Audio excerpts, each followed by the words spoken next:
నమస్తే, welcome to C23 news. DSR పాయింట్కి స్వాగతం.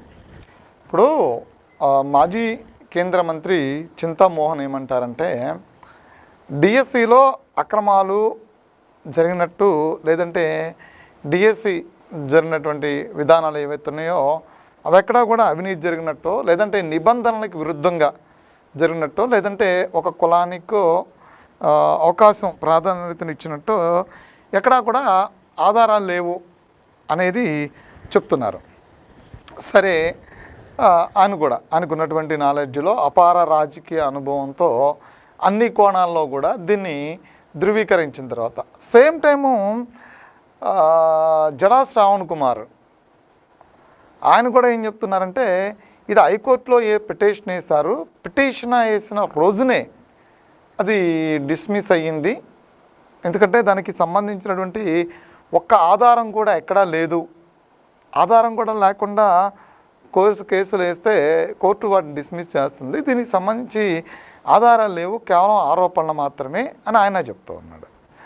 మరి రాష్ట్ర వ్యాప్తంగా గత కొద్ది రోజులుగా వైఎస్ఆర్సీపీ పార్టీకి సంబంధించినటువంటి జంజీలు, అంటే రాజకీయ పార్టీలో వయసు మళ్ళీ పదవులు కోల్పోయినటువంటి జంజీలందరూ, అంటే వాళ్ళని జంజీలు అనరు, వృద్ధులు, వాస్తవానికి వాళ్ళే జంజీలు అని చెప్పుకుంటూ ఉన్నారు. అంటే వైఎస్ఆర్సీపీ జంజీలు వాళ్ళందరూ. వైఎస్ఆర్సీపీ జంజీలు అంటేనే వాళ్ళు. మామూలుగా జంజీ అంటే మనం ఢిల్లీ జంతర్ మంతర్ దగ్గర జంజీ అంటే ఏంటి అని చూపించిన జంజీలు కాదు వీళ్ళు. ఈ దేశ యువత కాదు. వైఎస్ఆర్సీపీ పార్టీలో ఉండేటువంటి ముతక వృద్ధులందరూ కూడా వైఎస్ఆర్సీపీ పార్టీకి సంబంధించిన జంజీ అంతా కూడా వేరుంటుంది. ఆ జంజీలు అనమాట. వీళ్ళందరూ డిఎస్సిలో జరిగినటువంటి అక్రమాలు, అవినీతిని ప్రశ్నిస్తూ ప్రజాస్వామ్యంలో వైఎస్ఆర్సీపీ ఒక అద్భుతమైనటువంటి ఒక నినాదాన్ని బయటికి తీసుకెళ్తూ డిఎస్సిలో జరిగిన అక్రమాలకు సంబంధించి లోకేష్ ఆ శాఖ మంత్రి రాజీనామా చేయాలని. ఎందుకంటే జంజీలందరూ కలిసి పెద్ద ఎత్తున ఉద్యమం చేస్తే కేంద్ర మంత్రి ధర్మేంద్ర ప్రధాన్ రాజీనామా చేశారు కదా, సేమ్ అదే ఫార్మెట్లో రాష్ట్ర మంత్రి డిఎస్సి అయినటువంటి డిఎస్సి అవకతవకలు చేసినందుకు, అవినీతికి పాల్పడినందుకు రాష్ట్ర మంత్రి రాజీనామా చేయాలనేది వీళ్ళ ఇది. కానీ అక్కడ ఢిల్లీ జంతర్ మంతర్ దగ్గర నిట్కి సంబంధించినటువంటి ఆరోపణలు కాదవి, వాస్తవాలు. దాన్ని ప్రభుత్వం అంగీకరించడమే కాకుండా ఆ నిట్ ఎగ్జామ్ని రద్దు చేసి మళ్ళీ నిట్ ఎగ్జామ్ నిర్వహించారు. కానీ ఇక్కడ ప్రభుత్వం అవినీతి జరిగినట్టు ఒప్పుకోలే, తప్పులు జరిగినట్టు ఒప్పుకోలే, లేదా అది పారదర్శకంగా లేనట్టు కానీ దాని మీద ఇంకొకసారి పరిశీలన చేయాలని కానీ, లేదంటే ఇచ్చినటువంటి డిఎస్సిని రద్దు చేసుకుంటామన్నా కానీ ఎక్కడా ప్రకటన చేయాలి. ఎందుకు ఇతను రాజీనామా చేయాలంటే, ఈ శాఖ మంత్రి రాజీనామా చేయాలి అంటే అది వాళ్ళు యాక్సెప్ట్ చేయాలి. అక్కడ జరిగింది ఏంటి, వాళ్ళు ఒప్పుకున్నారు, నీట్ ఎగ్జామ్ రద్దు చేశారు, మళ్ళీ నీట్ ఎగ్జామ్ని నిర్వహించారు పేపర్ లీకేజ్కి సంబంధించి. కాబట్టి దాన్ని ఒప్పుకున్నందుకు బాధ్యతగా తీసుకుని రాజీనామా చేయండి, మీరు స్వచ్ఛందంగా రాజీనామా చేసి వెళ్ళిపోండి అని చెప్పి అన్నారు. అది వినకపోతే ఒత్తిడి తీసుకొచ్చి రాజీనామా చేయించారు. కానీ ఇక్కడ ఇలాంటిది జరగలేదు, ఒప్పుకోలేదు. ఎందుకంటే దీనికి సంబంధించినటువంటి, అంటే ఎవరు దీని మీద మాట్లాడినా చేసినా సరే ఆరోపణలే తప్ప. అంటే ఒక జీవో ఉంది, ఆ జీవో ప్రకారం జరగలేదు, ఎగ్జామ్కి ముందు జీవో ఉంది, ఎగ్జామ్ తర్వాత రిక్రూట్మెంట్ తర్వాత జీవో మారింది. అంటే ప్రభుత్వం జీవో నిబంధనలు కూడా మార్చినప్పుడు అది పబ్లిక్ డొమైన్లోనే ఉన్నప్పుడు, అది పారదర్శకంగా ఉండాలి అనుకున్నప్పుడు, నిబంధనలు సడలిస్తున్నప్పుడు దాన్ని తప్పు పట్టడానికి ఉండదు. ఎందుకంటే కష్టంతరం చేస్తున్నారు. ఎందుకంటే ఎవరికైతే ఆ అర్హత ఉండదో వాళ్ళే దాన్ని అందిపుచ్చుకోవాలి అంటే దాన్ని కష్టతరం చేయాలి. ఆ కష్టతరం చేసేదాన్నే ఇది.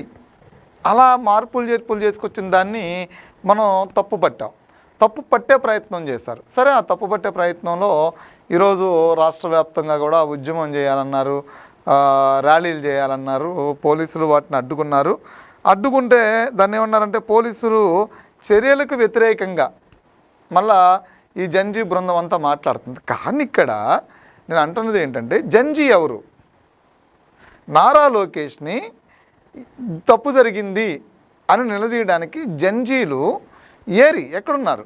ఆ జంజీ ఎవరు? వైఎస్ఆర్సీపీ పార్టీలో ఉండేటువంటి వృద్ధులు జంజీల రాజకీయ కోణంలో చేస్తే అది ఉద్యమం అవుతుందా? అందులో వాస్తవాలు ఉంటాయి. అప్పుడు ఒక కేంద్ర మంత్రి, మాజీ కేంద్ర మంత్రి అవినీతి జరగలేదు, జరిగిందని చెప్పడానికి ఆధారం ఎక్కడ లేదు. లేదంటే ఒక మాజీ న్యాయమూర్తి అయినటువంటి వ్యక్తి జడా శ్రావణ్ కుమార్, అతను రాజకీయ పార్టీ పెట్టి ఉన్నారు కాబట్టి అతను కూడా చెప్తున్నాడు, కోర్టులో మొదటి రోజే డిస్మిస్ అయినటువంటి అంశం అది, దాన్ని ఎందుకు మీరు ఇది తీసుకొస్తున్నారు? అంటే ప్రతిపక్షంగా మీరు చేస్తున్నది తప్పు, మీరు లేని అంటే మీరు జరగని దాన్ని జరిగిందని ప్రజలకు చెప్పేటువంటి ప్రయత్నం మీరు చేస్తున్నారని ప్రజలు గ్రహించారు. ఇలాంటి వాటి ఉద్యమాల వల్ల ప్రజలు గుర్తిస్తారు మీరు చేసేటువంటి అవినీతి, అంటే అవినీతి లేకుండానే ఉంది అని చెప్పడం ద్వారా మీరు మీ వెనుకని కోల్పోతారు. ప్రజలు రేపొద్దున మీరు నిజం చెప్పిన నమ్మేటువంటి పరిస్థితులు ఉండవు అని ఆయన కూడా చెప్తున్నాడు. వాస్తవం ఏంటి? ఇప్పుడు ఏదైతే మెగా డిఎస్సి అన్నారో, పారదర్శకంగా మొదటి ఫైల్ మీద సంతకం పెట్టారో దాని ప్రక్రియ అంతా కూడా పారదర్శకంగా నిర్వహించాము అంటున్నారు. పారదర్శకంగా నిర్వహించలేదు అని మీరు ఆరోపణ కాకుండా ఆధారాలు తీసుకొచ్చి, లేదంటే అనర్హులకి డిఎస్సి అభ్యర్థులుగా ఎంపిక కాబడ్డారు అనేది మన దగ్గర ఉండుంటే, ఆధారాలు చూపిస్తే, లేదా ఈ డిఎస్సి రాసిన వాళ్ళలో అన్యాయం జరిగిన వాళ్ళు వస్తే, నీట్ ఎగ్జామ్ రాసిన తర్వాత అన్యాయం అయిపోయినటువంటి పిల్లల పిల్లలు బయటకు వచ్చారు కదా, అలా ఎవరన్నా వస్తే దాని మీద ఒక ఉద్యమ కార్యాచరణ, ఒక ప్రభుత్వాన్ని నిలదీయటమో లేదంటే ఆ మంత్రిని నిలదీయటమో చేయొచ్చు. అలాంటిది ఏమీ లేకుండా కోర్టుకెళ్ళి అంతకుముందు 240 కేసులు డిఎస్సి మీద అడ్డుకోవాలని చెప్పని కేసులు వేసి అది పూర్తయిన తర్వాత కూడా మరలా కోర్టుకెళ్ళి ఇలాంటివి చేస్తూ ఉంటే రాను వెనుక కోల్పోయేటువంటి అవకాశం ఉంది. ఈరోజు నిన్నటిదాకా అంటే ఎంతో కొంత వీళ్ళు చెప్పే దాంట్లో నిజముందేమో అని ప్రజలు చెక్ చేసుకునే పరిస్థితి నుంచి వీళ్ళు పొద్దున్నేసి చెప్పేదే అబద్ధాలు అనే పరిస్థితికి వెళ్ళిపోయే అవకాశం కనిపిస్తుంది. Thank you.